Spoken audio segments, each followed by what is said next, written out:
Hello, and welcome to the Starting Line podcast with me, Rich Lee. Before I talk about episode 5, I should just quickly say thank you very much for your response to episode 4 with undefeated pro boxer Shabir Haidari.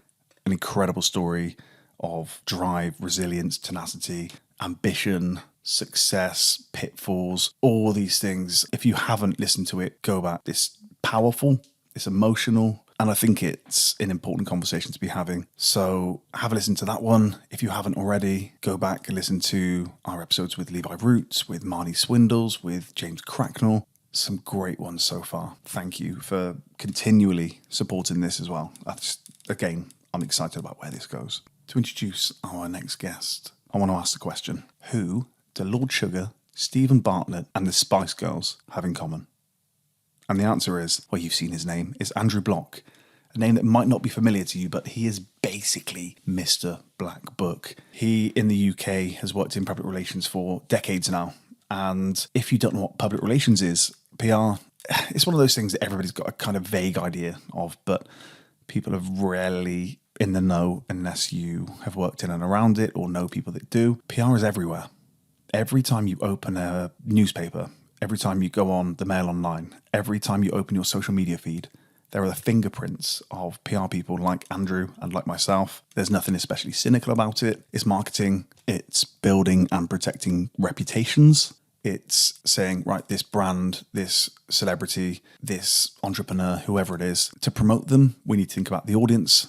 And then in thinking of the audience, we need to think about how we reach that audience. And sometimes, as I say, that's going to be your favorite radio channel. That could be the podcast you listen to. That could be anything. PR people are everywhere.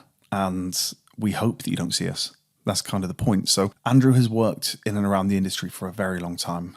And he's going to hate me having said that because he's going to slap me next time and say, you've called me old. I don't mean that. He's been at the top of his game with phenomenal clients. And he started Frank PR in 2000 with Graham Goodkind. And I know this because I worked with them, working on some incredibly successful brands and entrepreneurs and also startups and bringing them up to that point of success. He's got an awful lot to say about culture, celebrity culture, the arts, the Apprentice. Andrew had played a significant role in actually bringing the Apprentice to our screens. So you'll hear about that in the podcast. And this is a slightly different sort of episode to what's come before, in that it is a chat with somebody, and we get into the weeds on the business side of things. For those of you interested in building and selling companies, this is especially interesting as an episode because Andrew gets into how he built and sold his company and made his millions. Just in terms of what I want this podcast to be, I want this to be conversations with successful entrepreneurs, actors, athletes, entertainers, philanthropists, you name it, people with a good story to tell. And they're willing to discuss their starting line and how they got to where they are now and what they've had to go through to get there. I don't want this podcast to become a very difficult to listen to kind of sob story laden podcast. That's not what my intention was, and certainly not what I think we've put out so far. So every episode is going to be slightly different with somebody with a different perspective. And that's the wonderful thing about podcasts, is you pick and choose the ones that you want to listen to. I think Andrew has a phenomenal story to tell, professional story to tell. He came through one of the most famous PR agencies of the 90s. In fact, any UK listeners, and the majority of you at the minute are UK, but in the future that might not be the case. There was a program called Absolutely Fabulous. And Adina Monsoon, one of the characters, is said to have been fashioned after a lady called Lynn Franks, who was Andrew's first boss. And it speaks to that hedonistic 90s, very different way of running her business time. So Andrew came through that to create his own agency, very successful, and he is the advisor still to Lord Sugar and lots of other successful entrepreneurs and brands. So this is a fantastic episode, a fascinating one. If you don't know about the world of PR, you're about to learn. To follow this show, follow us at Starting Line Show on Instagram and TikTok. Follow us at Starting Line Show without the W on Twitter. Starting Line Podcast on Facebook. If you want to find out more about me, about the podcast, that's Starting Line Pod. And I think that's it. So, without further ado, I bring to you my conversation with Andrew Bloch. Andrew. Hello. Hello. What are you doing these days? Where do you want me to start? Oh, gosh. You left Frank when? I left Frank May 2020, so just actually about 3 years ago, just over 3 years ago now. And since then, what's been keeping you busy? I guess, look, the decision to leave Frank was not an easy one, and I didn't really have any sort of plan. I knew what I didn't want to do. I didn't necessarily know what I wanted to do. So that's 20 years, right? You founded Frank in 20 2000? years. Frank was September 2000. So it was, 20 years. I guess to a degree I was a bit institutionalized. But, I loved the agency world. It's what I am. But I knew I didn't want to run another agency. I knew I didn't want staff, essentially. So I guess I started out and thought, what am I good at? What do I like? What don't I like? Which is quite a hard thing to do. And it's tough after you've been doing the same thing for 20 years and building, that's what you're known for, to then... Yeah. And there's, everyone has imposter syndrome and you kind of think, don't know. And then obviously my timing was impeccable because this thing called COVID sort of just came from nowhere about a month after I'd made the decision. But there was no looking back. I'd made my mind up. It was a decision that took a couple of years to come to. So it wasn't an overnight sort of get out of bed and, pack it in. And I still wanted to be involved in Frank, which I still am. I wrote this post on LinkedIn, which reflected on my 20 years at Frank.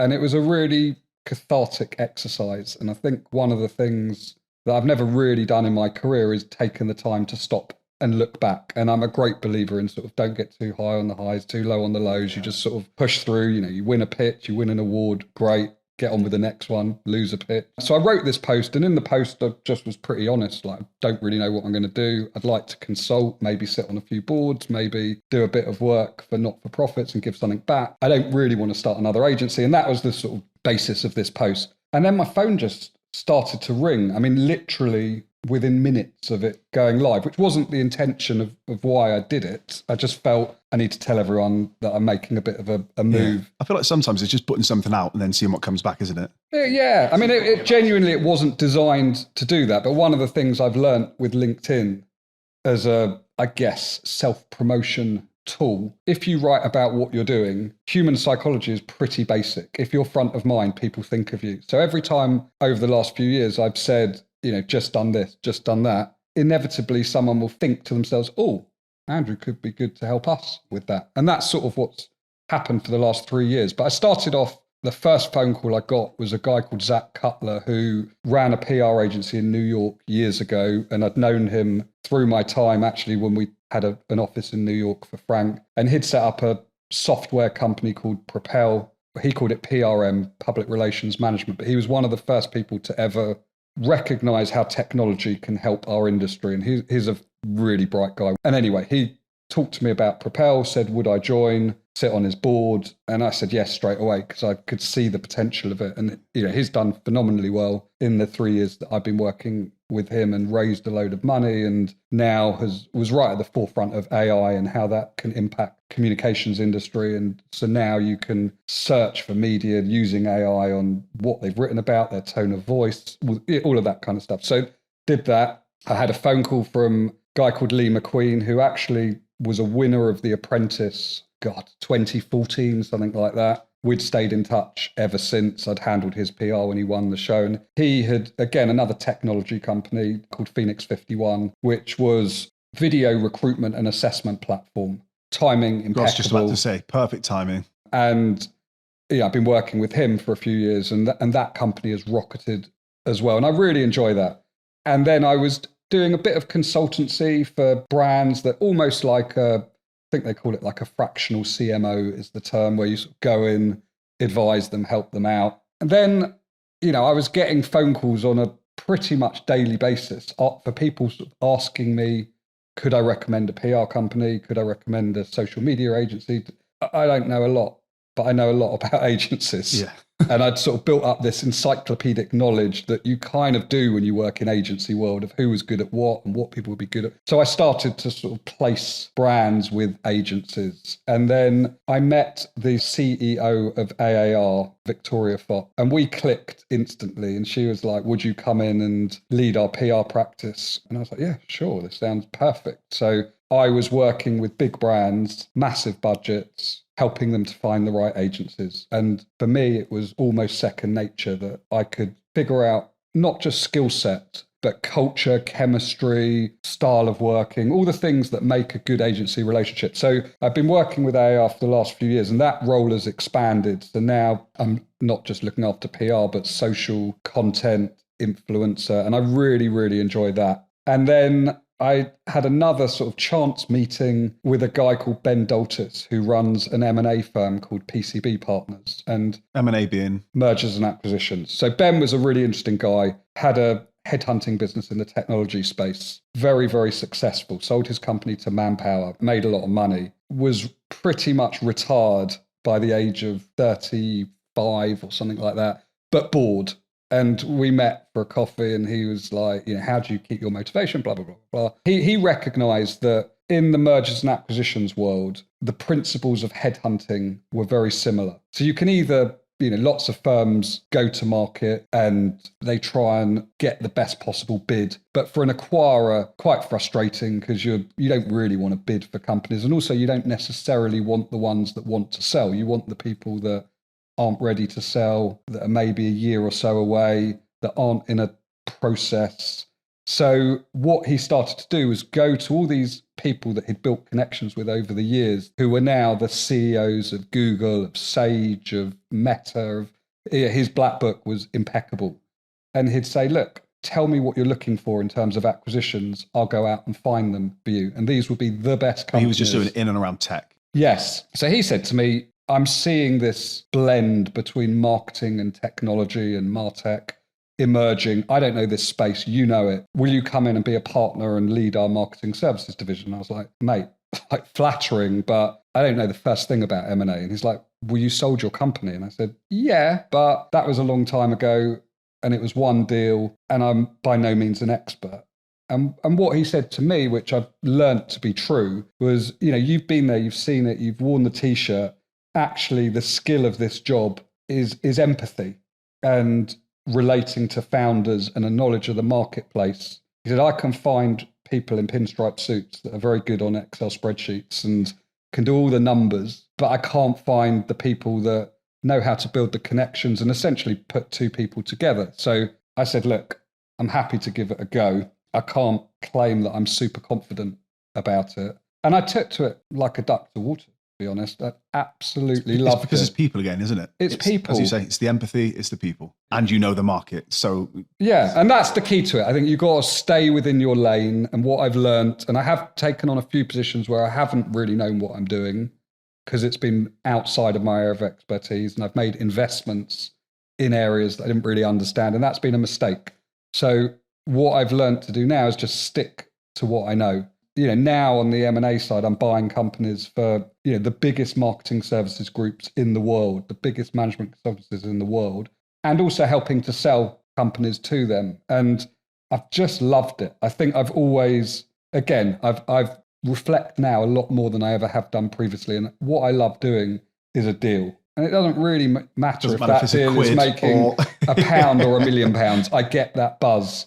And helping someone who's founded a business exit and get a financial reward, but also a career progression, a step up in what they're doing, it's just the most rewarding thing. And it's painful. It's the highs and lows of the M&A world are more brutal and intense than any pitch process you'll ever go through. I mean, it's just magnified. And I've had to manage my own expectations.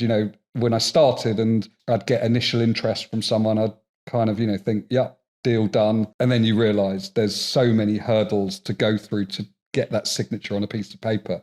And it takes a long time. But, I've done 3 or 4 deals in the last couple of years and it's been amazing. And it's changed the lives of the people that have helped exit. And that's great. And so for me, it's that money it's always going to be important, but it's not my motivator because I think money sort of follows doing a good job. And if you concentrate on doing a good job, then the money comes. And that's what I've seen with these deals. You just throw yourself in. You don't worry about the financial side of it to you personally. You do the best job you can possibly do. And at the end, if you've done a good job, the money will follow. And it's the same for a founder of a company, that they can get seduced by the millions of pounds, but if the fit isn't right, it's never going to work. And you have to have that integrity to guide them properly. And I've definitely had that with clients where, it seems like a great monthly amount or, great annual amount. And you think, absolutely, why not? Have you had that? I'm going to guess you've had that. Absolutely. Yeah. And you end up regretting it and think, I should have listened. Yeah, you listen to your gut, but it's hard, and experience makes you better at it, but it doesn't make you perfect. But your gut is normally right. And I'm a great believer in just following your gut. I'm not a massive one for planning, for the detail. If something just feels like the right thing to do it. But more importantly, if something doesn't feel right, you've got to have the confidence to walk away. And one of the big things when you walk away from a company is, there's no salary anymore. I don't sort of take my paycheck come what may. If I don't do anything, I don't get paid. So there is a temptation to say yes to everything. And that's, if I'm being completely honest, what I did in the early days. In the early days post leaving Frank? Post Frank, the early days of my next step of my career. And I did say yes to a lot of things that I probably shouldn't have, just to get some money through the door, and that fear like, well, what if no one else wants me? And then I've realised, and I've built the confidence, my phone isn't going to stop ringing. There's always going to be the opportunities, and time is your most valuable commodity. So if you clog yourself up too much doing things you don't enjoy and they don't reward you financially and professionally, then you've got to say no to that, because you're stopping yourself from the opportunity to do something that's going to be much more rewarding on every level. So it's still work in progress. I'm by no means the master of it, but I can see my progress almost month by month in that space, potentially out of necessity. Like, I just can't take on a lot more. So I want to make sure that... It sounds like you've taken on a lot. I've taken on a lot. Look, I wouldn't say I'm a workaholic, but I probably am. I love what I do, and that is my barometer for everything. If you wake up every morning and you don't dread it and you look forward to it, it's the greatest blessing in the world. And the moment that starts to erode and you're not feeling the joy, A, that's sad, and B, I don't think you can be the best at who you are. You've got to love what you do. And I don't take that for granted, because I've got so many friends. I've reached a stage in life where I've got friends that have been doing the same job for 20, 30 years and they're miserable. They're grey commuters. And I feel really sorry for them, because what are they going? They don't have the luxury that I've had of maybe being able to make that change. And they know they've got... That financial freedom, maybe? Is that... It's financial freedom, but it's also, I've managed to build a skill set that has allowed me to do this. If you work for a big corporate, a bank, a property company, you potentially don't have that opportunity to go out and do something on your own. And not everyone is entrepreneurial. And I never thought of myself necessarily as an entrepreneur, but I realized that I am. And I would never want to be trapped in the system of working for someone else. But a lot of people, my brother, who's got a very successful career, who I've tried to persuade on multiple occasions to just come and partner with me, just not in his makeup. He wants to work for someone else. He wants that. So let's go there. So you and your brother, what makes you different? I don't know. It's a really good question. And at times when I was a bit younger, I'd get frustrated for him, because... Is he older, younger? He's younger. He's 3 years younger. But he's incredibly talented, absolutely brilliant at what he does. No, but I'd say to my dad, it's really frustrating. I really want him to come and work with me. And my dad would say, look, you're two different people, and he's happy, you're happy. He's doing well, you're doing well. Don't try and make him into you. And he's right. You can't, not everyone can be entrepreneurial. And working for a big company doesn't make you a loser, doesn't make you, there's plenty of people who've got amazing careers work. It's just not for me. I think even when I was at school, I didn't particularly like authority, being told what to do. I was never good at taking criticism. Really interesting, because I feel exactly the same way. So where did you grow up? Was it North London? Yes, grew up in North London. How did that, you said that you weren't great with authority. And actually, I said it to you before we started, but there's so much written about you or out there about you since you got into PR. So Lynn Franks onwards. So up to now. Yeah. Even, a lot of what you've just said, we know that. Before that, there was an Andrew Bloch that didn't know what PR was, that didn't know that he was going to build the black book that you have, didn't know that you were going to acquire the skills that you have, didn't know that you were going to do all these things. So what was he like?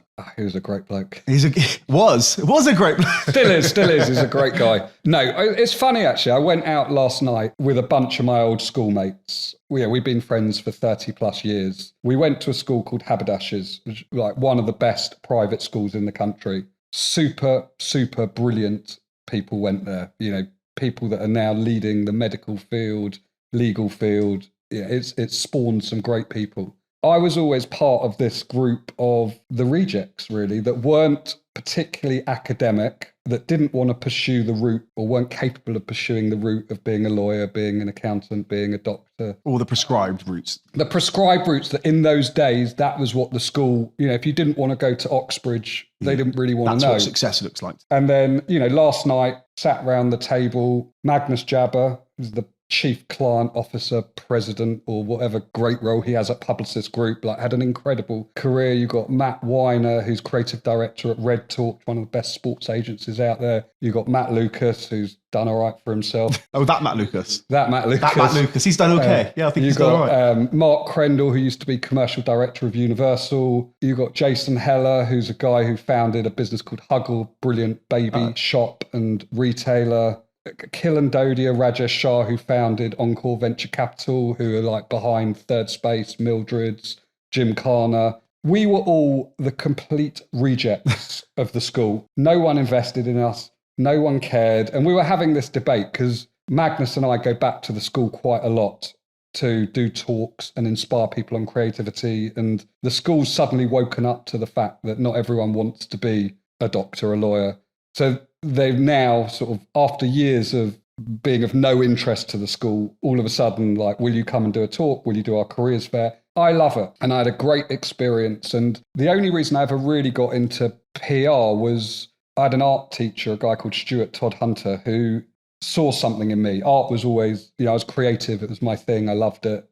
And he said, I think you'd be good in advertising. And no one had ever said to me that I was going to be good at anything. So I just clung on to it. You do those career tests where you fill in the multiple choice and blah, blah, blah. And it told me I was going to be a fireman. And that wasn't for me. So I just clung on to this idea of, I could be good at advertising because it was the only thing anyone had ever told me that I'd be good at. And then I went to Manchester and I did a degree in management sciences, which sort of touched on everything from psychology, business psychology, accounting, advertising, PR. And I enjoyed it. Just to give you that broad base, I guess. Yeah, because I didn't really know what I wanted to do. And I enjoyed the business side of it as well as the marketing side of it. I was determined to go after this career, and getting into advertising pretty brutal. I mean, it's, and I was... When was this? What year would this have been? 1994, 95. And I was... trying to get these jobs and going through the application process. And it was arduous. I mean, multiple interviews, much tougher than it is nowadays. And whilst I was going through that, I was just getting bored. I just wanted to work. And someone said to me, my mum claims it was her, I'm not convinced it was, that why don't you try PR? It's similar to advertising. And I didn't really even know what PR was. And I wrote to 100 or so PR companies, and one of them wrote back to me saying, would you like to do work experience? And that was Lynn Franks. And this is where luck comes into it sometimes. I look back and I think, wow, that was the perfect company for me. Tell us about Lynn Franks. Lynn Franks was a crazy place. And, if you go back to the mid-90s, it was the place to work. It was a fashion and entertainment agency, predominantly fashion. Lynn Franks was the inspiration for Absolutely Fabulous. And it wasn't that dissimilar. And I walked in this sort of dork in a suit on the first day, and everyone... I bet day 2 you did not turn up in a suit. Yeah, never wore the suit since. But they plonked me in this division, which was the brand division, which was the money-making bit of the agency. And Lynn Franks created London Fashion Week. She created the British Fashion Awards. We were doing the PR for the BAFTAs, for all of these top designers, all these celebrities, and it was a mental place. And then they had clients like BT, like Lloyds Bank, like Coca-Cola, like Absolute You wanted Vodka, a piece of that. Wanted a piece of it. And that's where I met Graham Goodkind, who was the MD. But you're an exec. I was work experience. And Graham's the MD at this time. Yes. I think he was a director, and then he got made MD within about 6 months or so of me starting. And yeah, we just clicked. And then Lynn Franks got bought by Ketchum. Graham didn't really want to do it. Because it's becoming more corporate, less what it was. I mean, going back to what I was saying earlier, he didn't see the fit, and he was right. I mean, it didn't, Lynn Franks sort of got eaten up and disappeared by under Ketchum. But I decided I would, so he sort of went his own way, went into .com. That was the fashionable thing to do at that.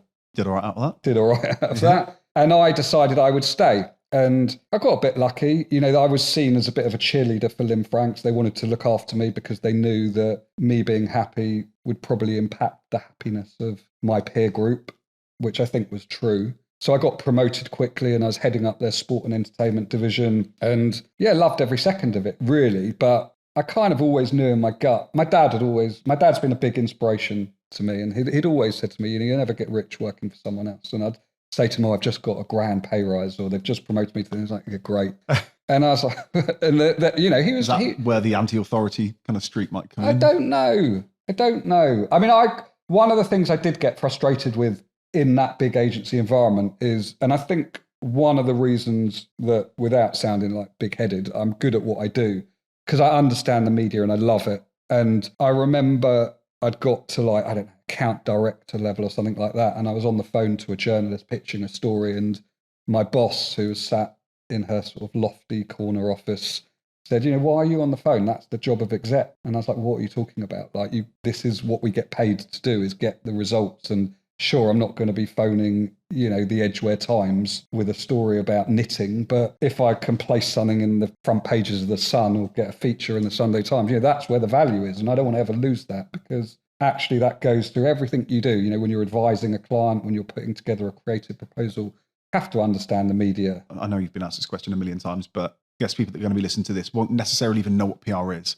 Can you give a quick breakdown of what PR is? I know I could do it too, but you can probably do it better than me. I doubt that, but it's a hard thing to describe and gets harder and harder because it's ever evolving. But essentially, it's managing a brand, a person, a product's reputation in the media. So it can be helping to change perceptions. It can be helping to manage issues. There's lots of different types of PR. So I always specialised in consumer. But there's business to business PR, and then there's specialisms like healthcare, like finance, like fashion, like music. You name it. There's 10,000 PR companies out there. My strength has always been consumer. And your passion, I guess. Yeah, I mean, putting it simply, I always thought, well, I'm a consumer. I understand them. And I did, when I was at Ketchum, I started to specialise in sport and entertainment. Again, with that sort of logic, well, I like football, so it'd be quite good to do football stuff. And it was weird, really. I was working for great brands, people like Puma, doing the Liverpool and England sponsorships for Carlsberg. I was doing Ariel's sponsorship of the England football team. And then I sort of found, for me, like going to football was always a bit of a escape and a chance to switch off. And I'd, leave work or at the weekend go to a game and I'd enjoy it. And then all of a sudden I noticed I was looking at what boots players were wearing and looking at the hoardings around the side of who was advertising. And it just all started to blur, and I was like, I don't enjoy football as much anymore because I'm not switching off. I'm thinking about who the shirt sponsor is and all the things that I shouldn't be thinking about when I'm trying to watch Spurs win, which didn't happen that often. But so I sort of then broadened out and went a bit more general. But so after a couple of years at Ketchum, Graham came to me and said, fancy setting up a PR company? No. So I don't think I'm ready. Although did you always want to run a business? I didn't really know. I didn't know. And I was pretty happy. I mean, I've always been happy in my career. So I wasn't unhappy at Ketchum, and it's a brilliant, brilliant agency. And to this day, one of the best agencies out there. And I said, I don't feel ready. I said, I've been doing this sort of 5 years. Is that how long? So you'd been in PR for 5 years? Yeah. So the 100 letters you sent, or would have been letters at the time. Yes. Wasn't emails, was it? Wasn't emails. Wasn't emails. Did you get any rejection? Or was it just... Yeah, 99% rejections, or just no responses. Just no responses. So. Yeah, I mean, I didn't actually... I think even in the advertising space, I never got to the stage where I got rejected. I was getting to like first round, second round, third round. It was taking so long. And then the thing I loved about PR, although I thought I wanted to go into advertising without really knowing that much about the industry, I loved the immediacy of PR. And I think I've always been a bit of a adrenaline junkie. And that thrill of coming up with an idea, pitching it to media, seeing it in the papers the next day. There's nothing like it, is there? I loved it. It was my drug. And, in those days, there was no internet. The papers would come out the next day, but I'd be at King's Cross at 11 at night when the first editions sort of rolled in because I couldn't sleep. I was so excited to see it. And now that immediacy has become even greater. And, it's unbelievable. You have an idea, you can put it on Twitter in 5 minutes and it can be global in 10 minutes. That buzz is incredible. And with technology, the speed and the ease of reaching people has got easier and easier and easier. Actually, what's got harder is being able to cut through and get people to pay attention and take notice of what you're doing. And that's where being a great creative and thinking a bit disruptively that's how you get the great results, because you can reach them, but you can't necessarily get them to notice it. You had your art teacher that told you you'd be good in advertising. We don't really at that age tend to know what PR is. Advertising is marketing. That's what we see it as. That's what we think it is. So you knew that you were creative, or you were told that you were creative in that sense. Have you got any kind of creative inspirations? Anybody that makes you think, you know, that helps me think differently? I don't know. I mean, I'm not a great reader of books and I'm not an academic, but I think I've always soaked up popular culture, and I know far too much about fashion, beauty, music for a straight male bloke that's about to be 50, you know, like, and I think that's where my inspirations come from anywhere. And I think one of the things I've always tried to do is just think a bit disruptively. And I'm a great believer that, you know, don't stick to a specialism, and just because something's always been done that way, do it the same way. Think about how you could shake it up and change it. So, you know, I'd take inspiration from cars, from artists, but I'm not, I wouldn't actually call myself a classic creative. Well, they do say it's like the broader the base of your inputs, the more creative you can be. You know, the more you take in. I feel like we're losing that as people get more and more entrenched, as algorithms say, this is the content you want, this is the exact content you want. We draw from a smaller pool, more shallow pool of potential creative kind of inspiration. 100%. And I think, you know, now diversity and inclusion, rightly so, is a big focus for agencies and companies. But I always recognised you can't sit in a little London bubble and think what happens in my world is the rest of the country. I always, you know, as does Graham, and I know, you know, he's read The Sun every day since he was 15 years old, as have I, because that's your barometer of the nation. And, you know, we very early on started to recruit people that weren't from London, that, you know, yes, by implication, they had ethnic diversity, religious diversity, sexual diversity, but that wasn't really my motivation for doing it. My motivation was I want people that have lived different lives, seen different things, will have different inspirations, and creativity can come from absolutely anywhere. I mean, I think one of the biggest dangers in organizations is when they have a creative director that doesn't infuse creativity throughout the organization. They keep it within their department and their division. I've always been a believer, you know, sometimes the best ideas come from the most unexpected places. And often I will chat to my kids, chat to the receptionist, chat to the cleaner, chat to the gardener, you know, just get their views on different things, and that they don't necessarily know that they're being creative, but they're the key to a great creative is being able to be inspired and find triggers by what other people say to you. And that's, I've always tried to do that in my career. A really important thing there, and it is, I guess, that curiosity. I think the most creative people that I know, the most interesting people I know, endlessly curious. And almost just being able to admit to yourself that you don't know something about an area. Yeah. And I just want to delve into that. I want to learn a little bit more, even if it's not surface level, but just entry level. I just need to learn a bit about that, so then it might come up in another way. And sometimes, you know, knowing too much is a great barrier. That's why children come up with these most amazing ideas, because they don't have the capacity to think things through and talk themselves out of an idea. You know, I know a little bit about a lot, some of it fairly useless stuff, but it's enough. And I am curious, you know, when I say I don't read books, it doesn't mean I don't read. I listen to podcasts, I read endless articles and talk to so many different people about different things. And that's where I build my knowledge. And, you know, the craft of what I do is the same as it was 20 odd years ago, 25 years ago. But, you know, if you think I started in an era where there was no email, there was no internet, there was no social media, you know, you had a story, you would fax it through. It's unrecognizable, but the actual skill that's involved is the same. And I love how technology has kept pushing us forward. And people say there's no such thing as a new idea. Maybe that's true, but there's definitely a new way of distributing that idea and packaging that idea. And often that comes from technological advancement. Really nice way of putting it. So in the industry, you are well known. Lots of people know you for, as you say, creative consumer campaigns. You're also very well known now for personal PR, and in particular for Lord Sugar as a client. So you've been an advisor to Lord Sugar for how long? 23 years. It was pretty early days of Frank that we got together. So he was an early client? Yeah. How did that come about? Fluke. Well, not fluke.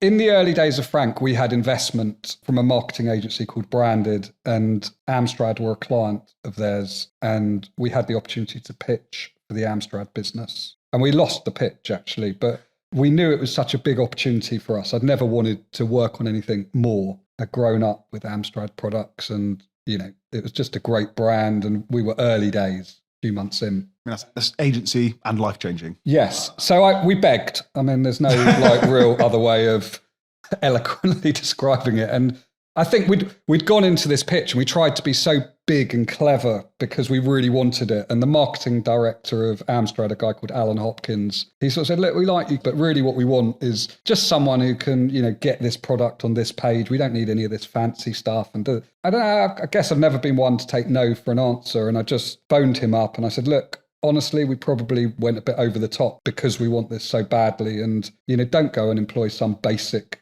PR company that can only do that product placement. We can do that, but we can do a lot more. I think he felt sorry for us, really. And he saw the hunger and he saw it was genuine. Like, it wasn't bullshit. I really, really wanted it. And so we got the business. And then, I'd see Alan, as he was at the time, at product launches. And in some ways, I'd sort of tried to stay away from him. He'd had a reputation for not liking agency people and had made some quite bold statements in the media. And I just kind of figured to myself, there's no real advantage of getting to know him. Like, let's just stay out his way. We've probably got more chance of retaining the business. But personal PR is built on trust and relationships. You can't I think that's why the relationships are so long generally when you're doing a decent job. But I got to know him and it just started to evolve, and he got made a sir.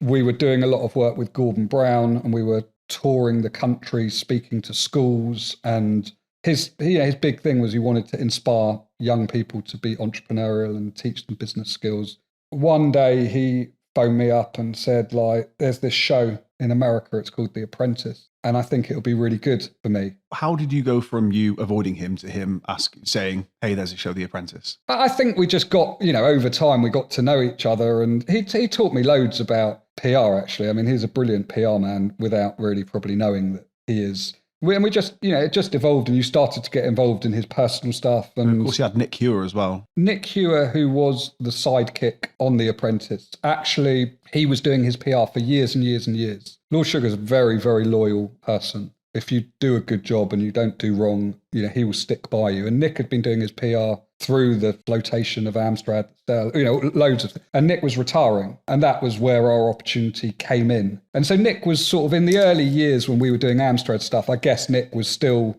by his side, even though he was retired, just helping him out. But it came to a point where, Nick properly wanted to put his feet up, and that's where we came in. And so, he got the gig on The Apprentice, and his reason for doing it was to inspire as many young people as possible. And that, the show, I've been working on it, we're filming the 18th series at the moment, which is unreal. And people sometimes criticize it and they say the candidates are idiots and blah, blah, blah. But I see the emails from young people, the difference it's made to people's lives. It's unbelievable. And that elevated his profile. I mean, he was already well known and a bit of a darling of the UK business world, but I don't think the man on the street knew who he was. And this happened because he'd seen The Apprentice in the States. Yeah. Fronted at the time, I guess, by Trump. Yeah. What was the process from him saying, I think we should have something like this here? He'd heard, or I can't remember, we'd heard that they were going to bring it out to the UK, and they met several people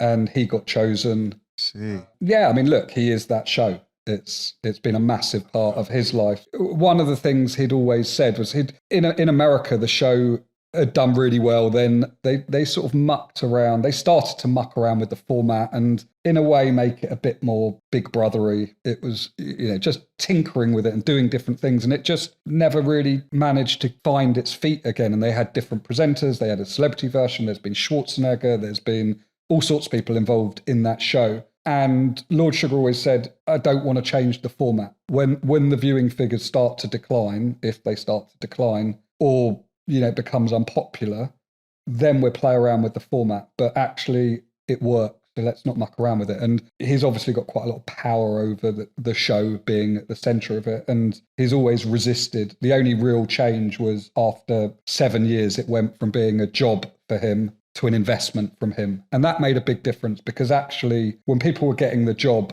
you had these young people winning the show that were coming in on $100,000 job.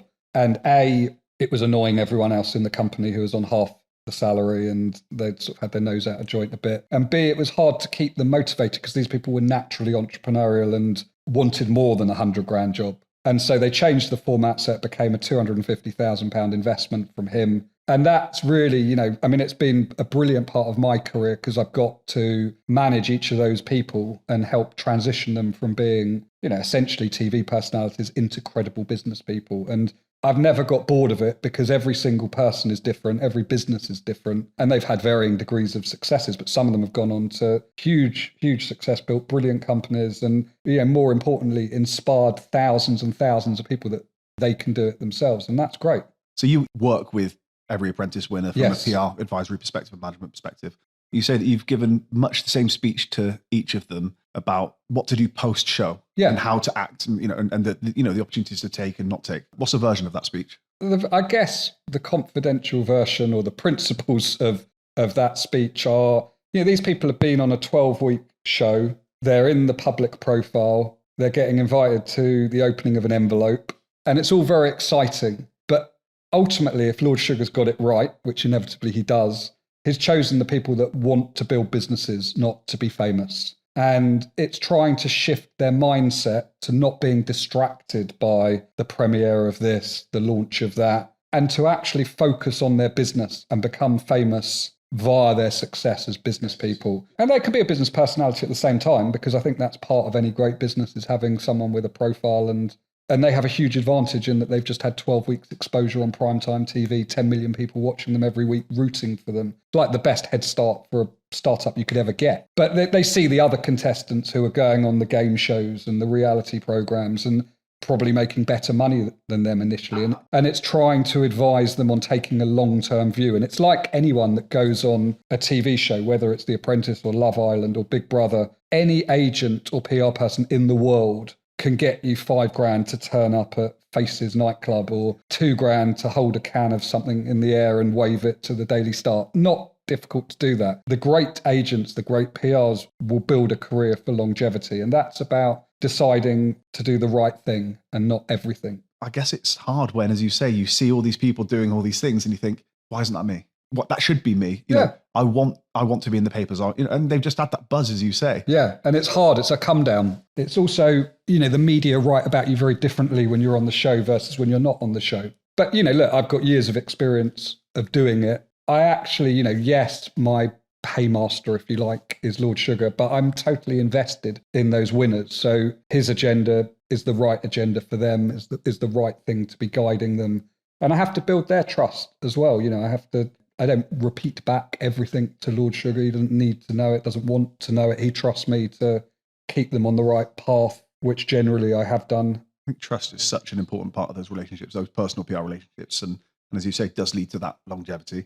You said that having a personal brand is all about values, and I completely agree. So, whether you're an entertainer or a business person, your personal brand are your values. What do you think your values are? Actually, believe it or not, I'm a bit of an introvert.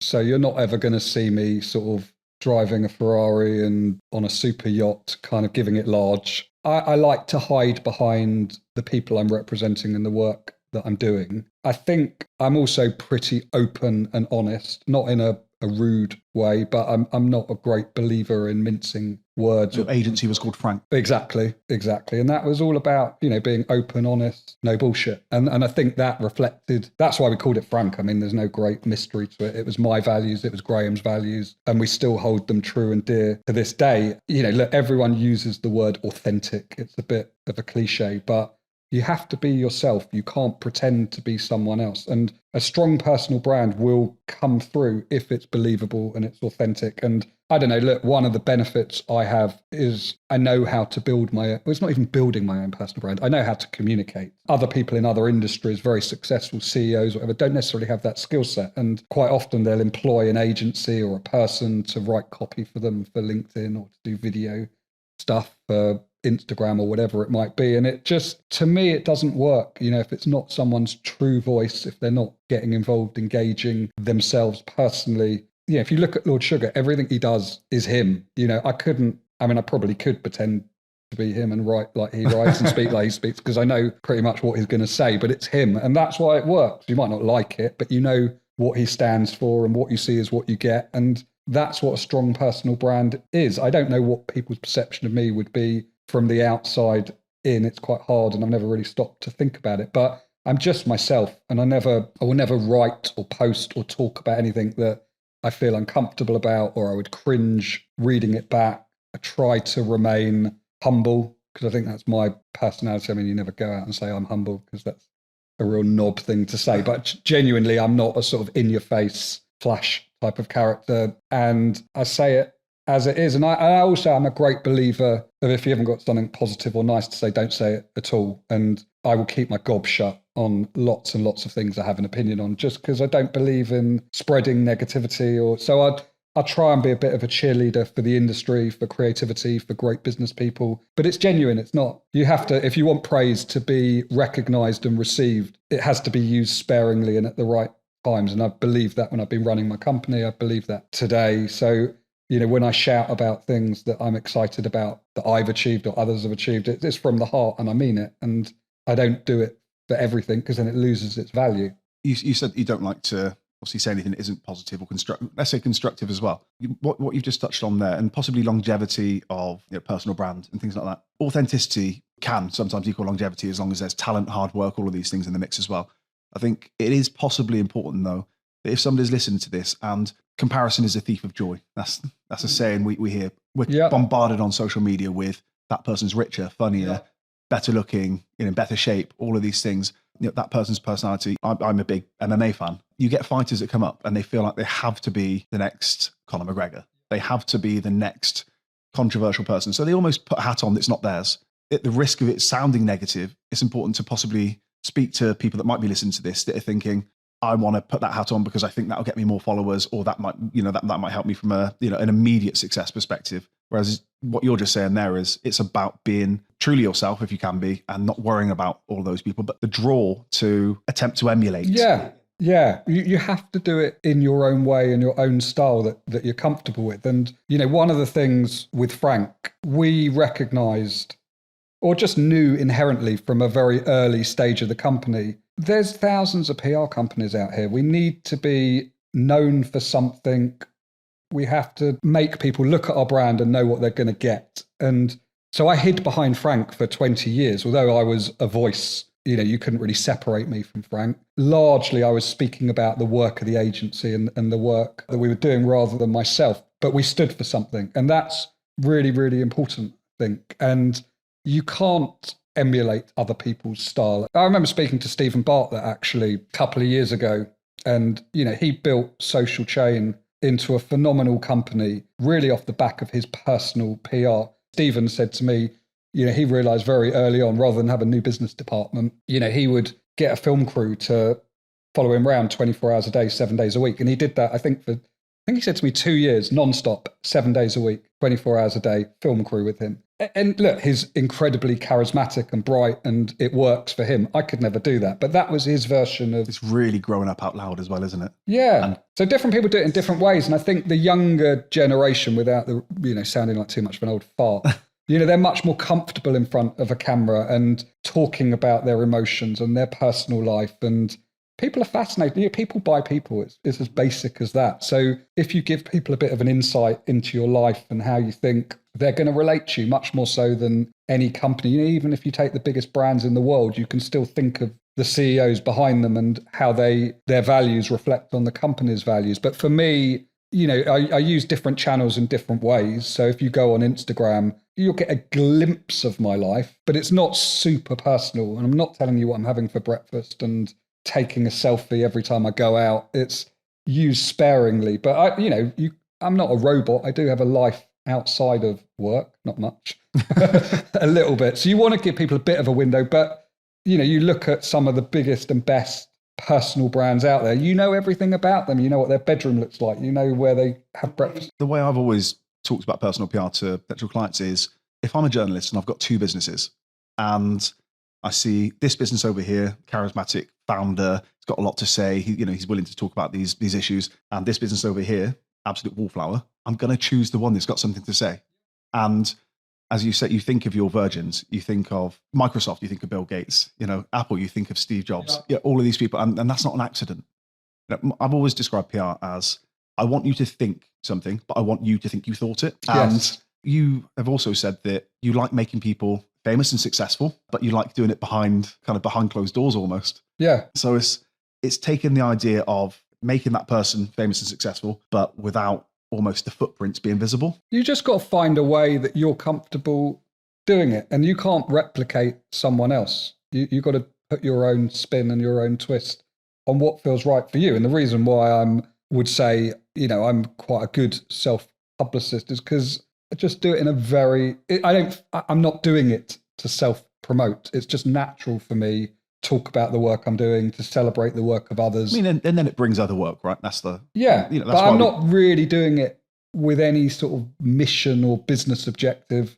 It's just part of who I am, and I've grown up doing that. And I'm sure you could look at the way I do it and say, well, have you thought about doing that? Have you thought about doing that? And chances are I probably have thought about it, but don't really want to do it because it just doesn't feel natural to me. And I'm pretty shit at, editing, making things look nice. I'm incompetent in that. But it doesn't matter because I'm just doing it in my own way, and getting something done and getting something out there is more important than doing it perfectly. And I would never hire anyone to edit videos or do professional photography, or, you just have to put up with my rubbish.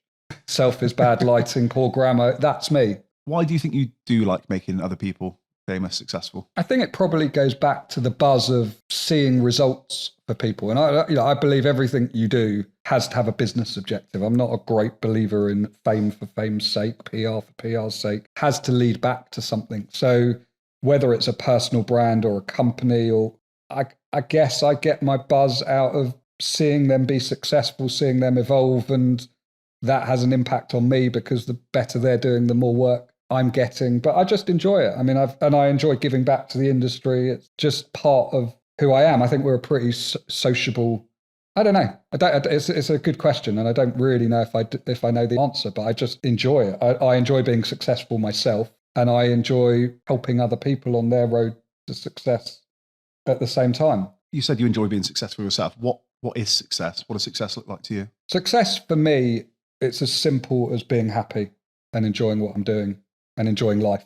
I won't go into my personal life. I won't go into any great depth.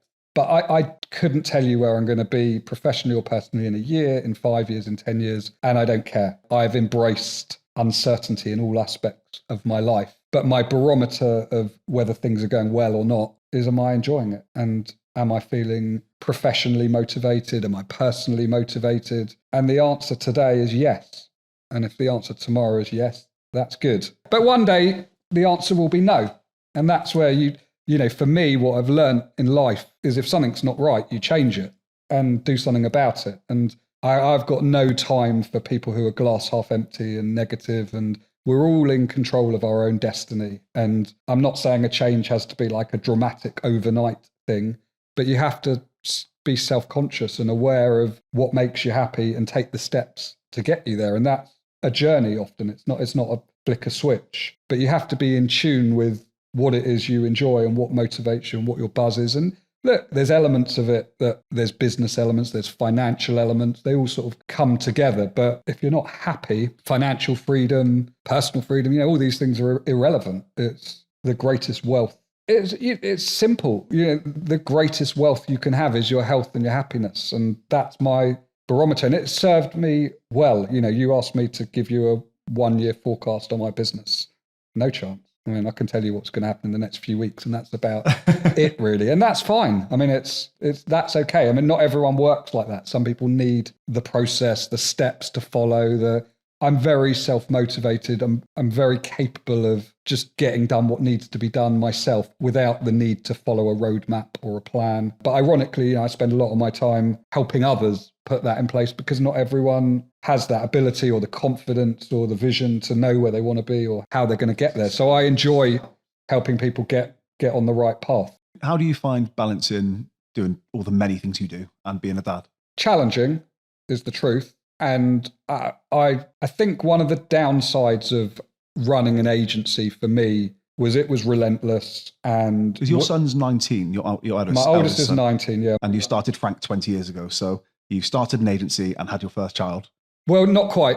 Just my oldest son is actually my stepson, but I see. treat him like my own son and think of him like my own son. But so he was 3.5 when I met him. So Right. Frank was, roughly. Still early. Still early, yeah. And yeah, I think when you're running an agency and you've got responsibility for a lot of people, inevitably you make compromises. And, I probably came home too late too often, left too early too often, missed too many football matches. And look, it is what it is. So I'm not going to say I regret it. But as I've got older, cliched, kids grow up quick.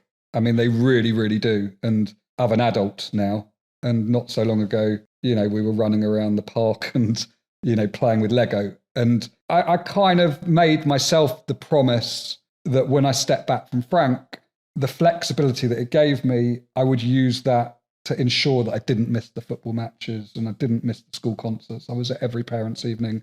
And I haven't missed anything. And it's amazing. And it's one of the greatest benefits of my sort of shift is, I still work hard, but if I want to take Wednesday afternoon off to go and watch my son play cricket, I'll do it. And I'll be back at my desk at 9 at night, catching up on emails and getting ready for the next day. But that's flexibility I didn't necessarily have when I was running an agency, because the people that work for you can't wait till 9 o'clock, and a client needs a meeting and it's got to be on Wednesday afternoon when the cricket match is on. And I didn't necessarily have the confidence or the power to sort of say, no, my son.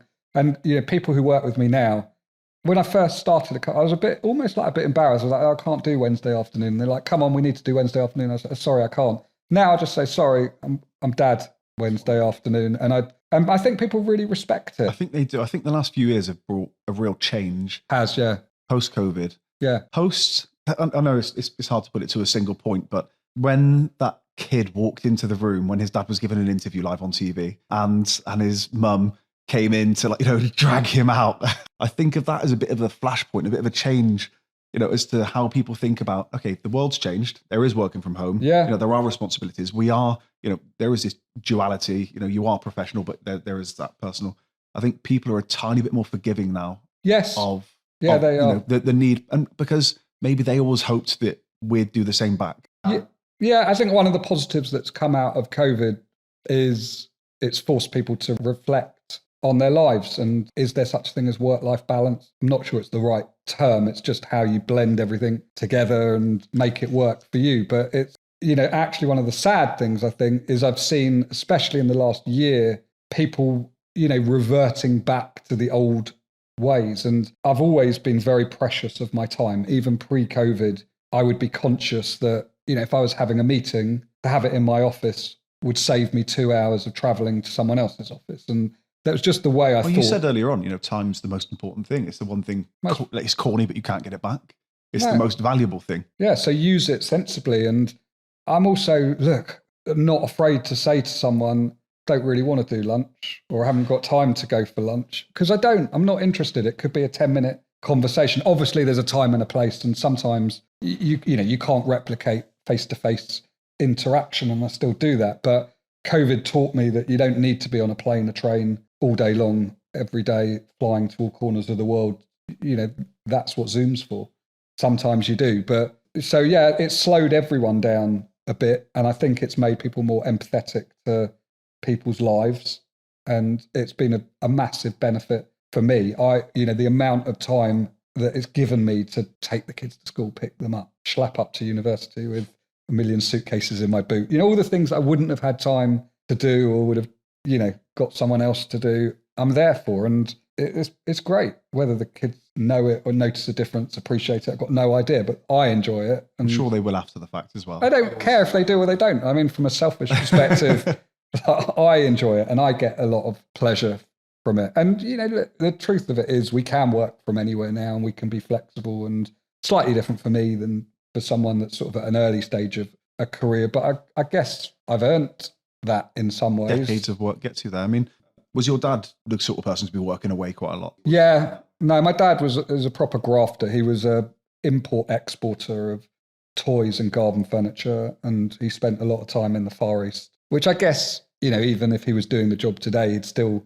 have to do to visit factories and suppliers and stuff. But he just had an amazing work ethic. And, I've seen it. Even he's been retired, and I retired in inverted commas, to be honest. But because he's still up at 5 a.m, I don't really know what he's doing. But if you've got a mind that needs to be busy and is entrepreneurial, and you're always, it could be bidding on some crap on eBay or something. It doesn't matter. Like, he's there and he's dedicated to it and he's doing it. And so I do think, he's a massive inspiration to me in terms of, he grafted for years and years and built a very successful career through that hard work. And he was obviously good at what. Was it his own company? It was complicated. He's sort of, sometimes he was working on behalf of someone else. Other times he was doing it for himself. So a bit of a mix, not dissimilar to what I'm doing now, I guess. Not to go too far back, but you talked about his work ethic. Did he get that presumably from his parents? Was there, what were they like? It's interesting. I mean, his dad, my grandfather, who's no longer with us, was a pharmacist. He was probably the only academic. He was a doctor, and really bright, but also, hard worker. He had 2 or 3 pharmacies, and he was in there every day and working. And I think it is something that's built into you. You can't teach someone to have that work ethic. You see it, I guess. You saw your dad working hard. He saw his dad working hard. But then, I look at my kids and whether they've got the same work ethic or not, I'm not sure yet. I was going to say it might be too early to tell it. Might be too early, but I wouldn't take it as a given that they will be like me. And if it's not right for them, then that's fine. You can't make them into that. But you'd like to think that you're a bit of an influence to them, even if it's subconscious, that they see what you do. But like I say, the most important thing is to find something you enjoy, because then it doesn't feel like you're working. I do feel lucky in that respect. What are you most proud of when you look at what you did at Frank, let's say? I don't think there's one single moment. There's been various sort of milestones. I think, the great campaigns, winning the awards, selling the agency was, a real milestone that changed my life professionally and personally. Probably the thing I'm most proud of, which again was something I only reflected on relatively recently, was all the careers of the people that worked for Frank and seeing them have gone on to do great things, start their own companies, high flying in various different positions. That, in a way, that's my legacy. And I never really realised it at the time, because at the time you're pissed off they're leaving or upset, and resentful, like, why can't they stay here? But you realise you can't hold on to everyone. And if you're nurturing entrepreneurial type people, it's inevitable that they're going to go off and spread their wings. So I look back now and I think, wow, that's the alumni of Frank. I mean, that's just amazing to see. You look at the top level of PR people in this country and marketing people in this country, and so many of them have come via Frank. And I'm not taking all the credit for that, but I'd like to think I can take a little bit. And it's brilliant. That's the thing I'm proudest of, if I was to pick out anything, I think you said earlier on that going back into your school, at the time, they wouldn't have necessarily considered you and your group of friends to be the people that are going to go on to be successful, because it was in these creative areas. I think that you've possibly been at the forefront of creating a professional field where creativity is rewarded and it can be lucrative and it can be a really respectable career that maybe you didn't have when you were at school. And I think you've been part of that. And I think your peers have been part of that, creating decades worth of work and hard work to get to a place where people say, okay, that is that's a genuine career. That's a genuine opportunity. Yeah. And now, as you say, you're asked to go back in and speak. So, that says something. Yeah, look, the reality of it is, I think only the very top percentage in any profession achieve great success. Not everyone can be successful doing something. But kids at school nowadays are inspired. I mean, not necessarily by people like me. It's probably more likely to be KSI or whatever YouTuber is flavor of the month. But they understand this world of creativity, whether it's advertising, PR, digital, social. And the school, the reason they've asked us back is because, they need to do more to inspire these kids and to help them get onto the ladder and begin that journey, which nothing gives me more pleasure. It's nice it's my school, but I'd be happy if it was any school. I think what you've done is you've added more people. I don't know if you've heard of the participation pyramid. It's something that kind of in sports they talk about. So the reason that it's so hard to make it as a professional footballer is the base of people playing is so very broad. Yeah. So obviously that makes the people at the very top the best. Yes. Like the best of the best, and it gets harder. So when you came into PR and advertising, it was still an industry working itself out. What you've done is you've increased the broadness of that base. You said that only a few people succeed. I think you and others like you have increased the base of that pyramid because you brought more people in, brought more talent in, made it look more exciting. And, it is. I've been in PR, as I say, 15 years. It is an exciting career. You've added to that, and it's only improved the industry as a result. I think sometimes. I hope so. I mean, I still think it's an amazing industry. Without making this kind of too reflective and too much like, this is your life. And, that's absolutely not what I'm doing. You're still in the industry. How do you feel? You touched on AI earlier with Propel. Like, do you dabble with some of the AI tools? Do you play with your GPTs and Midjourneys? I think it's absolutely fascinating. And I'm a sucker for new technology, but not technology for the sake of technology. And there's always this temptation to jump on the latest bandwagon. But I think AI is going to totally revolutionize. Well, I know that it's going to totally revolutionize not just our industry, but every industry. And really, you can't get left behind. I'm not in fear of it. I don't think AI is going to replace my job or other people's jobs, but I believe the best people will understand how to use AI to their advantage, commercially, creatively, competitively. So that's what I'm keeping an eye on. I think what's fascinating is you can save a lot of time via AI. And if you're smart about that, you can pass that value on to a client, help them achieve more in less time for less cost. And then you can use those efficiencies in other ways. And that's really where my head's at. I was talking about it last night with someone from Publicis, and they were kind of saying, the challenge is they can't exactly get it to do what they want it to do at the moment. Yet. But they're learning, and that's from a sort of creative advertising perspective. But we're also talking about, there's a certain irony that kids at schools in the last few years there's been a lot of focus on teaching them to code. And I remember even with my oldest son, when he was, computer lessons are so boring, that kind of conversation. I was like, if you're going to focus on one thing, learn the basics at least, because you're going to need those skills much more so than you're going to need Latin or history or geography. But actually AI is going to kill coding. All this stuff that kids are learning at school is, I mean, maybe I'm wrong, but I think completely irrelevant, because that's where AI will automate all of these sort of manual type skill sets and processes, but it can't replace human interaction, connections, the ability to make things happen. That's interpersonal skills. And that's why I don't feel in any sort of threat to my career and to the industry in general. But the basics of churning out some copy, creating some images, the bits that don't need the personal touch, that's all going to be automated and is already well underway. So it's fascinating. It really, and I guess that speaks to the curiosity that I was talking about earlier on. It's I don't know how this thing works. I want to see what it does, how useful this can be to me or not. I was playing yesterday with, it's going to age this massively because in 6 months' time, it'll be completely different. By tomorrow, it'll probably be different. Yeah. Runway, the text to video AI tool. And it's really impressive what it can already do. It's just 4-second clips. I'm there thinking about the implications for PR marketing and branding and, how more broadly than that, because of course that's not necessarily going to be of interest to everybody listening, is, I feel like within 12 months we could have the first decent AI feature film. And that's how quickly these things are moving. Yeah, it is moving at a scary pace. Yeah, it's trying to get your head around it. And it excites me because I get excited by new things, and no one's figured it out. And all these people doing LinkedIn seminars. And at the end of the day, if you'd have asked me the impact of AI this time a year ago, I wouldn't have even known what it was. So it's, you can't have these experts yet. There's people that obviously know more than other people.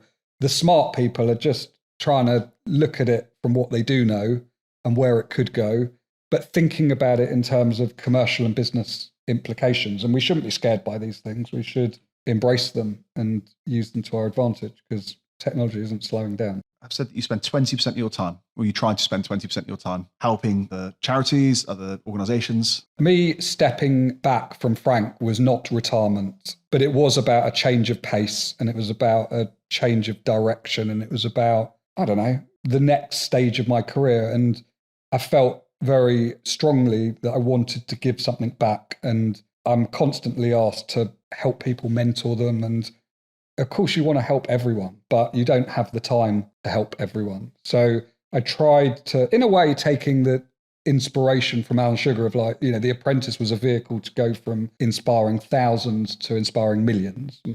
I'm not at that level, and unfortunately, I can't inspire millions. I wish I could. You might. One day, maybe. But so I looked at that principle and I thought, how can I do that? So I applied to the Prince's Trust and got accepted by them to sit on it's called the Business Launch Group. And effectively, it's like a mini Dragon's Den, is these young people from often quite underprivileged, disadvantaged backgrounds have worked with mentors at Prince's Trust for years to build up business plans and business models. And I listen to those plans. They go to panel, it's called, look at the viability of those businesses and the people behind them, and advise the Prince's Trust on whether it should be a business that they should be backing and putting investment into. So that's one bit which is really rewarding. I've been involved with places like the School of Marketing and the School of Communication Arts for quite a long time. And that, again, helps me inspire the next generation that are coming through, not just with sort of empty words, but also practical advice and help to get them on that ladder. And, that's often the hardest bit, is getting that first break. And I want to help as many people as possible get that first break. Why? Because I think it was 30 odd years ago, but I remember how tough it was when I was doing it. And look, I didn't come from an underprivileged background, but I didn't have any doors open for me. I did it off my own back via the hundreds of letters and interviews and applications. And it was bloody difficult. And I didn't have anyone to help explain to me or introduce me, or I had some random uncle who worked in some 2-bit advertising agency in the 60s or something. That was my closest link to the industry. And, now if I can help inspire, if I can help open a door, if I can help get someone work placement, at Frank, the work placement scheme was a massive part of what we did. I always believed in that sort of Alex Ferguson model of bringing youngsters through the ranks and making them into great PR people. And I'm so proud of everyone that we brought through that process. So it's always been a big thing for me. And then I also, I wanted to try and use my skills to the greater good of society without sort of sounding too lofty and worthy. But probably the thing that I'm most proud of in the last couple of years is I got a call from Sir Lloyd Dorfman, who's the guy who founded TravelX and Office Group and things like that, a very successful entrepreneur. And he had, during COVID, he wanted to create an online memorial for the people that had sadly passed away so that they could be remembered forever. And he sat on the board of St. Paul's Cathedral and he said, look, I'd really like to make this online memorial remember me bigger and better. And actually, I'd love to make it a physical thing within St. Paul's, physical memorial. But nothing's been built in St. Paul's for like hundreds of years. It's not like building an extension on your house. It's like requires a bit more planning. And B, it's going to require several £1 million to actually build it. And I don't know how to do it. And do you think you could help? And anyway, cut a long story short, I said yes, because I just felt, wow, this is something to make a real impact. I got the Daily Mail on board as a partner, and cut a long story short, we raised, I think it was about 2.7 million, brought on board some big donors, got public donations, got awareness up, got Prince Charles, now King Charles, involved, got Boris Johnson involved, the backing of Parliament. And we built this memorial, and you go into St. Paul's now and it's there. It's weird. I think actually probably wouldn't have happened if it wasn't for my part in it. And I'm only a small part in it. It wasn't like entirely down to me, but pretty amazing to have done something that will be there forever. It's properly a part of And that is history. legacy important to you? I guess so. I mean, I don't know. I don't know if I was to drop dead tomorrow, whether I would be remembered for anything, or you just want to feel like you're the best version of yourself that you can do. And I do feel as you get older, you have a certain responsibility to give back. And maybe responsibility is the wrong word. It's not. It's something that I want to do. I'm not doing it for any sort of external recognition or praise. I don't really care if people know what I'm doing, not what I'm doing. It just, from a selfish point of view, maybe makes me feel good about myself. I enjoy doing it. And going back to what I was saying about enjoying what you do, it's not all about making money. It's about doing good. And I think one of the things I've always loved about the PR industry, we do a lot of pointless shit. Float stuff down the Thames, make giant this, have celebrities doing that. And it's not, it's PR, not ER, as people say. And I quite liked that in some way. My job was to maybe make someone smile. bring some humour to a miserable news agenda. That's okay. Somebody said that my personal brand is to be professionally daft.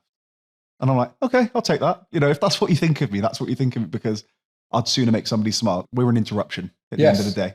Let's be a fun, informative, educational, creative, whatever it is. Let's be a fun interruption, ideally. But I love that. I love that. And it's nice that you can mix it up with, over the course of my career, I've done some pretty worthwhile stuff as well, raised millions of pounds for charity, helped raise awareness of environmental causes, things like working with Burger King to eliminate plastic waste. They're all big game-changing things in and amongst the nonsense. And I guess, at this stage of my career, some of it is about doing really serious stuff, dealing with big prices for CEOs and corporates. Other stuff is just nonsense. But yeah, one of the things I loved doing in the last few years was I got involved with a breast cancer awareness charity, and they had this initiative which was called Let's Nail Breast Cancer. And for years they'd had partnerships with beauty salons to paint women's nails pink, and they donated a couple of quid to the charity. And they were like, we don't know how to take this further into the next stage. And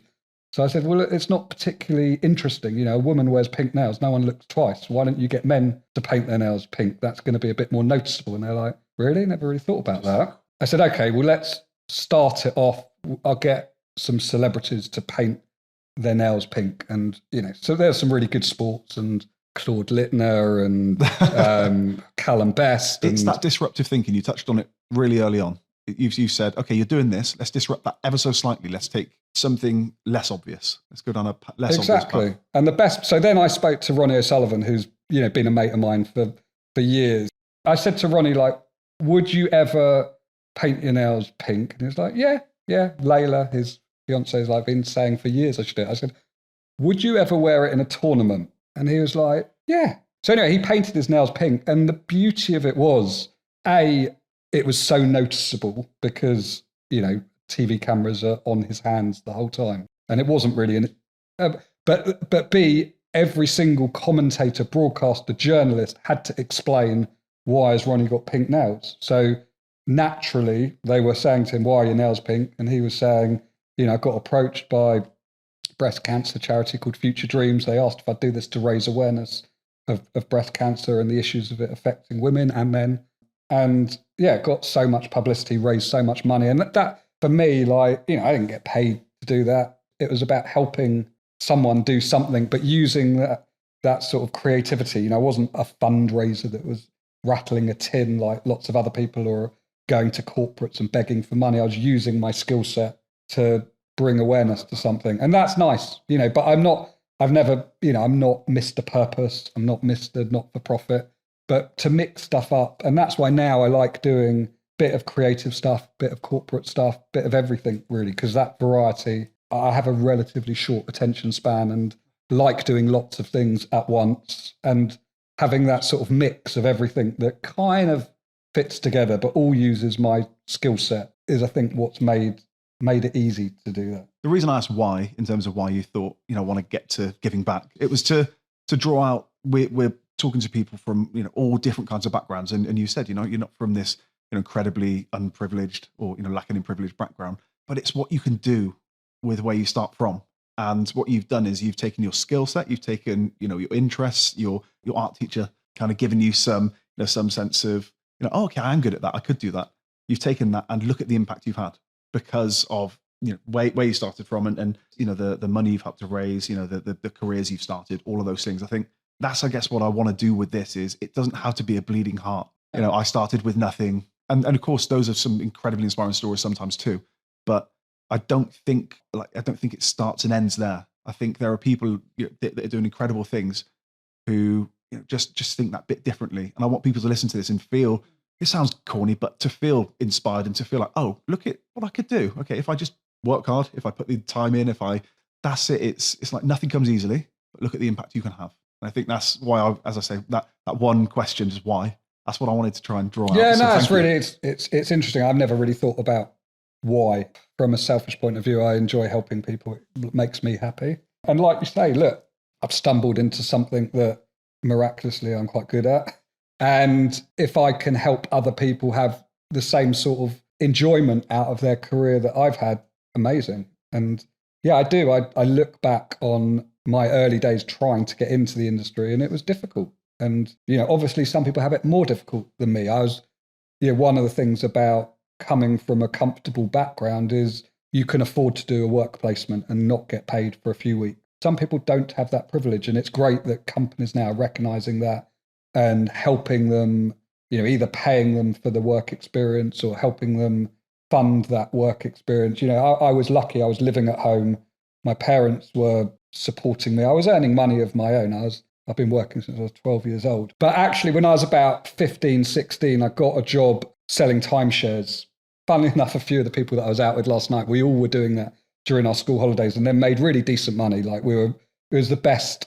We're all salespeople, whether we might not think we are, but sales is such an important skill. And it's because people, you get to, it's that empathy. Human psychology, being able to convince someone to do something. And, you try flogging a timeshare, it doesn't get much tougher than that. I can't imagine it. It's like the sort of ice to the Eskimos type sale. But I loved it, loved sales. And then when I went to university, I was Jewish, had quite a lot of Jewish friends, and we'd all go to these sort of Jewish events. I don't know why, but Jewish people congregated together. And I also had a lot of mates who were Asian, and they sort of did the same, and they were going to their Asian events. And we were like, why don't let's bring the Jews and the Asians together. And we got double the market, and we started to create these student events. And it started off pretty small, like wine bars, 150 people, a few quid a ticket.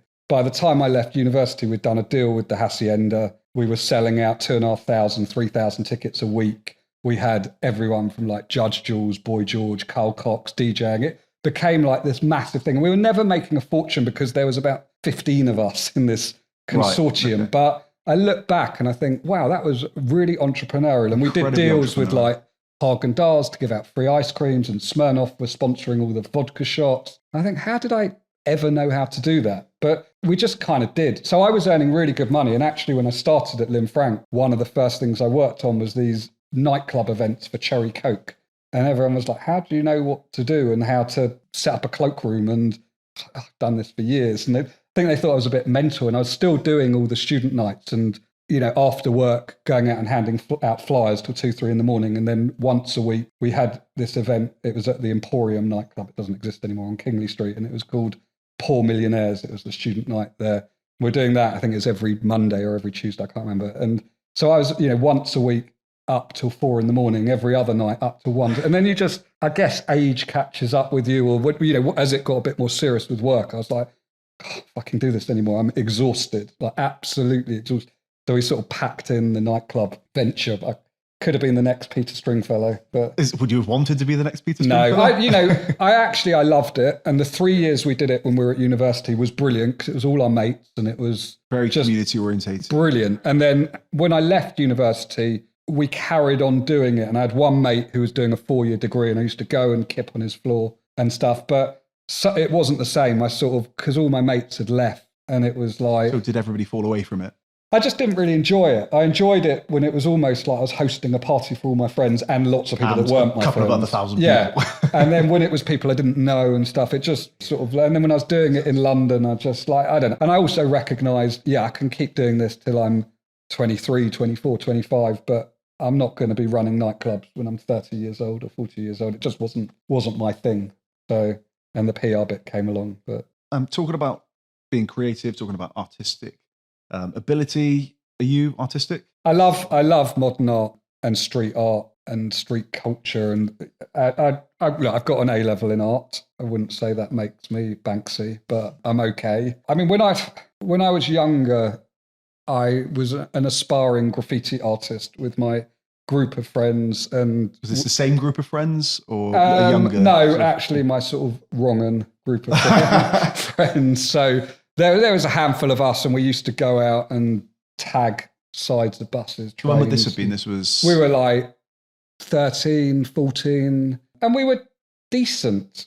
We had a bit of a following, and I say decent. I don't know what I'm judging that on, but we were well known in a very, very small sort of street art community at the time, until one day I got arrested after spray painting the side of a train I think it was in Edgware train station, and we'd broken into the yard, done a big sort of piece along a train, and then I'd gone home, and then 15 minutes later there was a knock at the door. My mum answered the door, and there was a policeman with, like the old-fashioned sort of police helmets full up of spray cans, and he was like, "Could we speak to your son?" And I sort of wandered to the door, and my mum was like in disbelief, "What's going on?" They're like, "We believe that you've just been spray painting a train." And I was like, "No, I've been in my bedroom for like what?" And he said, "Put your hands out." And I put my hands out, and they're like dripping with paint. And I was like, I've been nicked. And we literally red-handed. My mum went mad, understandably so. And I think we had 150 hours community service or something.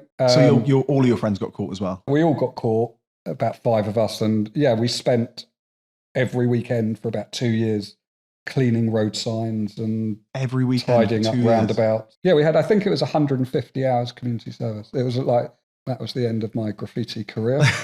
That's what you tell us. In reality, Banksy still remains unmasked. Do you know what? It was a mate of mine, one of my oldest mates. It was his 50th birthday last week, 2 weeks ago. And for his birthday card, I was like, thought I'm going to do an old piece. And I actually did this piece for his card, and he loved it. But you kind of never lose it. I've always been a big doodler, and I still sort of do stuff in a scrapbook, but nothing of any sort of professional level. But you can see from my art here, I love all this, enjoy it. So. What was it about street art that kind of captured you? At the time, I think it was the adventure and the rebellion, but I just liked it as a form of expression. And, I've never really been into fine art, and I can appreciate it, but it's not my thing. I love seeing the pieces on the street and the fact it's not permanent, but the whole, I'm a massive Banksy fan, not necessarily for his political views or even the pieces that he does, just how he's built a whole career out of being anonymous, and that the marketing side of what he does. He's an absolute PR genius. And in a world where everyone wants to be famous and get their name and their face plastered everywhere, you got this guy who no one knows who he is. There's rumours, there's speculation, and he's taken street art to the level where he's making millions upon millions of pounds. I love people like Damien Hirst, and again, not necessarily because of their art, just how they've marketed themselves and built their profiles and subversion, disruption, all the things that you said about earlier on that excite you about PR. Yeah, there's not a massive dissimilarity in great art and great PR. PR is an art. I think most people don't realise just how influenced they are each day by people like you and me, I guess. Yeah. That celebrity that you love. They only didn't say that thing because we were there saying, no, don't tweet that. Do not tweet that. Look, the reality is you look on social media, you open up a newspaper, you watch the TV, every single piece, article, feature is influenced by a PR person. And obviously now, I can spot it a mile off and read behind the headlines. But the average person doesn't. And why would they? There was a piece, The Independent on Sunday did like a double-page feature on this agency called Cake, and I've still got it. It must have been from, I don't know, early 90s or whatever. And I was like, one day I want to have an agency like that. I want to do that kind of stuff. And I recognised what I liked. I didn't really necessarily understand it, but that creative part of PR is an art form. Banksy is a PR artist. You can call it whatever you want. Is he the greatest artist? Do you think he'd like to hear that? He knows he is. It's deliberate, and that's what's so brilliant about it. The shredding of the girl with the balloon, the 28 days of consecutive stuff going on in New York. The Waldorf Hotel. It's brilliant. It's all planned. He's got a team of people behind him that work with him to bring it to life. But he understands the value of creating headlines. He's never picked up the phone to you to ask you to say. He won't be phoning me for artistic inspiration. That is for sure. But these people, are they the greatest artists? Look at Damien Hirst. Anyone really could do some spots on a page.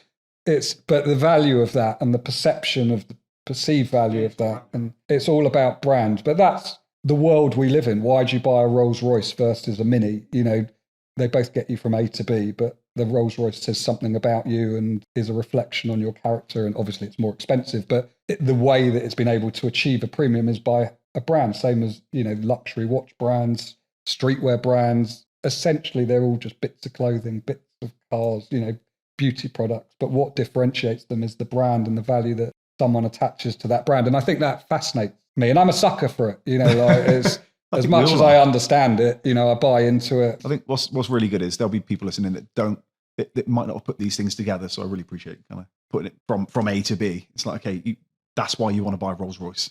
And I don't think people always, nobody likes to feel like they're being sold to. Nobody likes to feel like they're easy to be sold to. But the fact is, human psychology, as you touched on. So. Yeah, no, we are. And we make impulse purchases. And, I bought 48 rolls of toilet paper off TikTok the other day. Just we make those sort of purchases. But something like a Rolls Royce is obviously much more considered and something you think about over time. And if you look at brands like that, they're not necessarily advertising in the obvious places. The PR is very subtle. Where will you see Rolls Royce? You'll see it at an air show or somewhere like that, because that's where people who can afford to buy that car are hanging out. It's much more subliminal, much more refined. And audience targeted and audience led. But that's why I really love street fashion as well, and looking at emerging brands and how they disrupt the industry, because they can't afford to do what Nike are doing, what Adidas are doing. And then it's all become like this circle in a way that Nike will then collaborate with that person because it brings them a bit of street cred. And I don't know, that whole world. Well, Andrew, I think we've probably been going long enough now for you. No, thank you so much for this. It's hugely appreciated. Really good to get to know more about you and not just the PR stuff too. Thank you for having us here. It's a pleasure. It's a beautiful place. And really appreciate it. Thanks for having me. I enjoyed it. Thank you. And that was Andrew Bloch. Thank you to Andrew. Thank you to you for listening.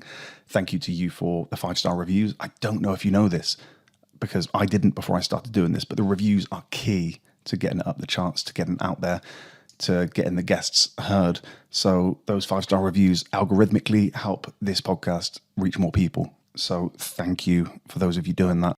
Yeah, we're learning. We're building. I am enjoying the process of putting this together. Hopefully you... because we're still early, right? We're still early doors. We're 5 episodes in to what the first series was probably going to do 12 episodes. This was all about learning, all about seeing how to do it, both technically, in terms of production, in terms of getting out there. So hopefully you're enjoying coming along with me on that. The second series, who knows? We might even bring video in. Don't know.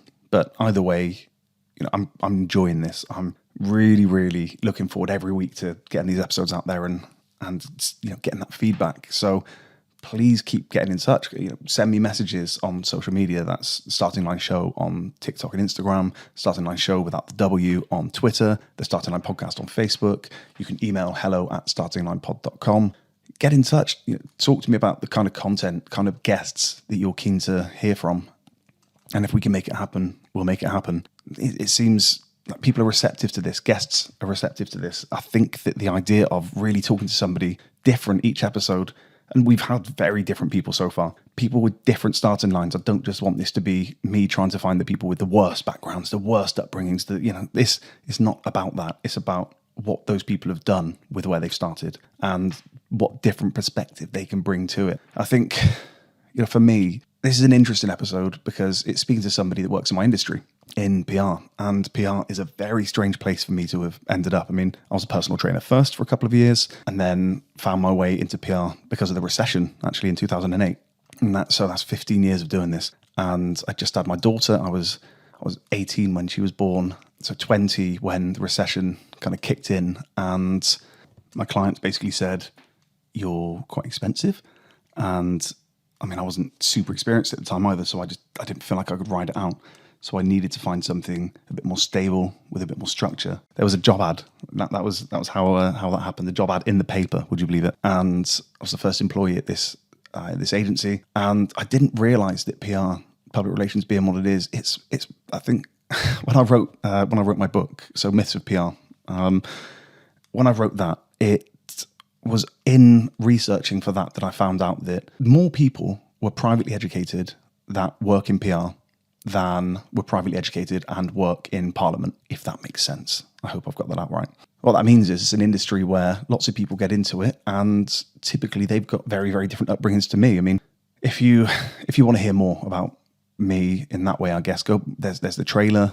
I can speak to it. I mean, ask me questions and I'll answer them in terms of, email me, ask me questions and I'll answer them on the, next intro, outro. Effectively, it wasn't a great upbringing at all. Quite the opposite. Quite a violent one. Quite an unhappy one in lots of ways. Yeah, it just ticks a lot of the adverse childhood experiences boxes. And most kids that come through that do not break the cycle. More to the point, they usually just end up repeating it. And I mean, I'm recording this actually having just watched. Any UFC fans out there, and as I say, we've got a UFC fighter on soon, in Christian Leroy Duncan from Gloucester. Any UFC fans, you might have just watched Sean Strickland win the middleweight belt from Israel Adesanya. It's funny, I was listening to him on Joe Rogan, and our backgrounds are not too dissimilar. I mean, we're very, very different people, but I was listening to him and really felt his anger, really felt his upset. And I guess each of us in very different ways are trying to do something positive with that, about that. And for me, it's bringing these stories of people and where they started from and what they've done since then. And it's not all positive. There are ups and there are downs. And I think that's what everybody needs to realize is, we skirt around the idea of resilience these days. It feels terrible for you to tell somebody that they can choose to have a better day. You can. And people hate to hear that. People don't want to hear that you can be more positive, that you can wake up and try to make the next best decision or the next right decision. Man, what is a right decision? And, I don't want to eulogize about this too much, but it is something in our power. And I just feel like we're losing that because we're so keen to put our arms around people and say, it's okay not to be okay. And sometimes I think, yeah, but it's also okay to be okay. And you have that within your power. The second that we realize that we have control, that's when things get better. As I was saying, oh God, the musings of an idiot, right? Anyway, thank you. Yeah, thank you very, very much. It's a pleasure doing this, and I'm really, really, really enjoying bringing it to you. So thank you. Have a good one.